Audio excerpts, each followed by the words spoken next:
They collect that evidence and then start targeting the perpetrator to come and catch the perpetrator. So they and take on top some of that, forensic samples and evidence from you to go and catch the person. Yeah. And while they're doing that, you as the victim, you go through therapy.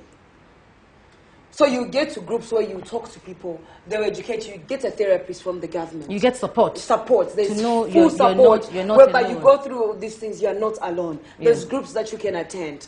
There's a whole lot of things that you can go through for you to be able to be more comfortable and to know that this was not your fault, you are a victim. You are a victim, that's it. You are victimized. Thank you very much. Yes. Kaka, let's take some questions from the audience.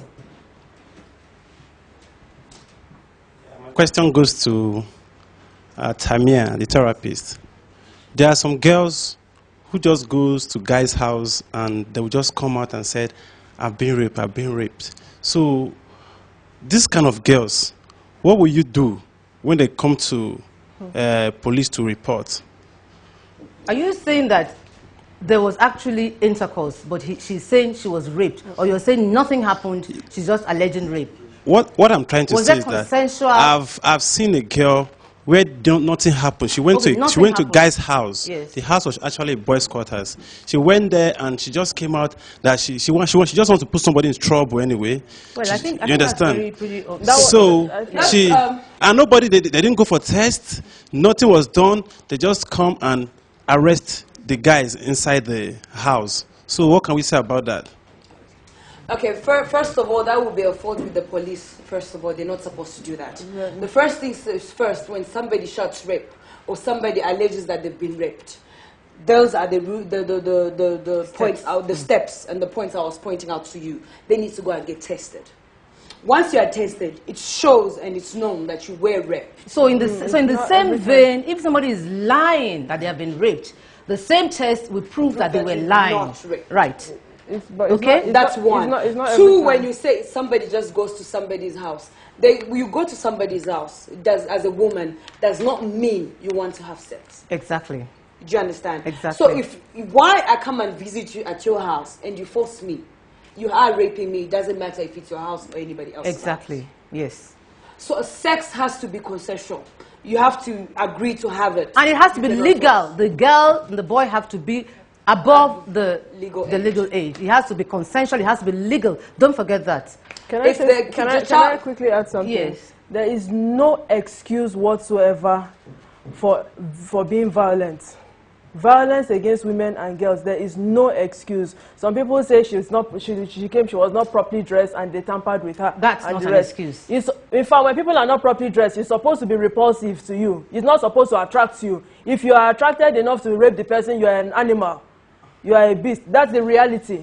You are not supposed to, no matter what, even if it's your girlfriend. I agree with Dorothy. I can understand where Dorothy is coming from. I can understand the emotion. I can understand the pain and the anger. Nobody has a right to violate another person, whether they were indecently dressed, whether they were not even dressed at all. You have no right to cross that boundary. Am I right? Yes. We'll be right back, ladies and gentlemen. Welcome back to the show. We're taking questions. Kakawi?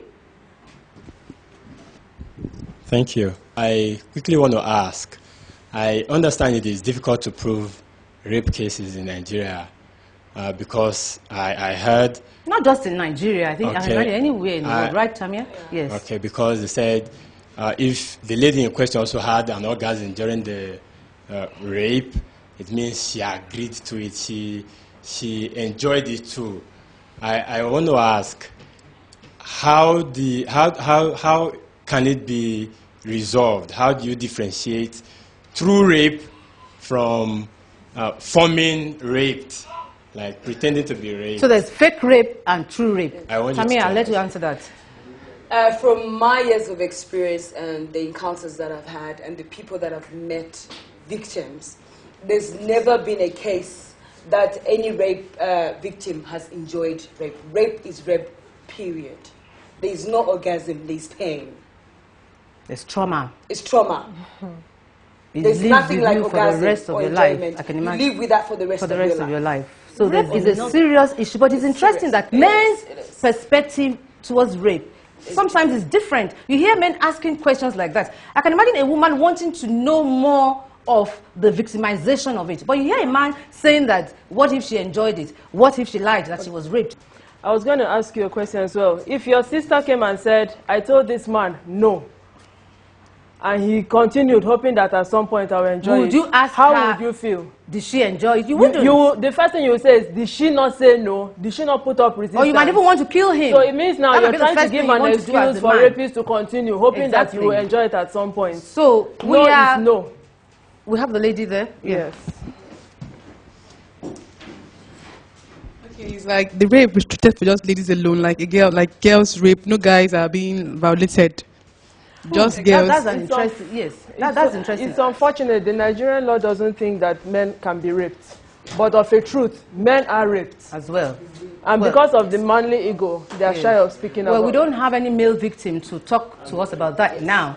The lady at the back, you were going to say something. Kaka, we'll just take that and then we need to round up the show. Thank you very much. Now, I am a daughter, and let me take myself for an instance. I was raped by my father.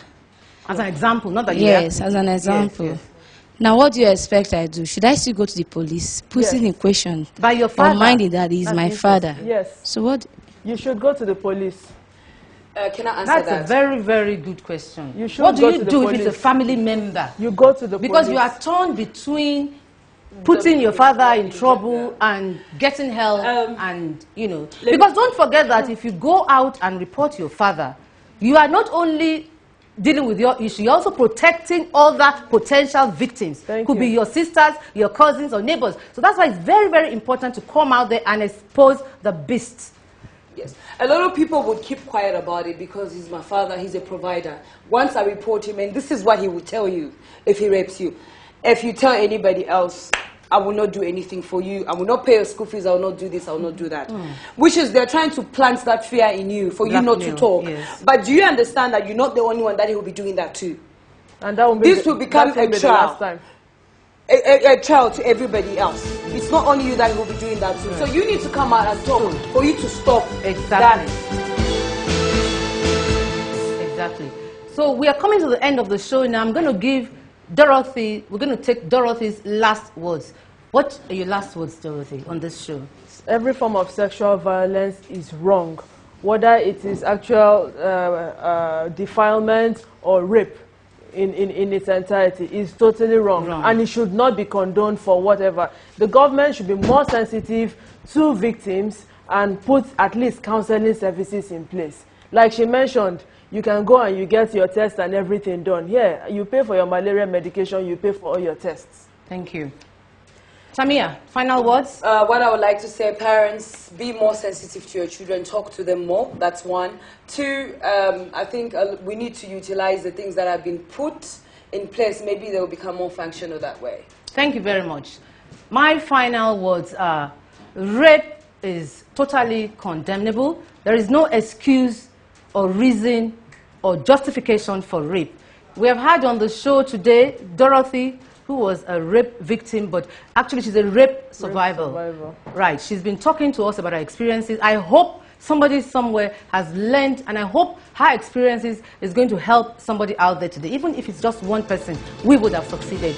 I also want to thank Tamia, our resident therapist. You're going to be seeing much more of her. I hope you enjoyed her advice. I hope you take the advice. Also, Kaka, my assistant, as usual. Thank you very much. Until the next time we come your way, take care, stay blessed, and stay safe. Bye-bye.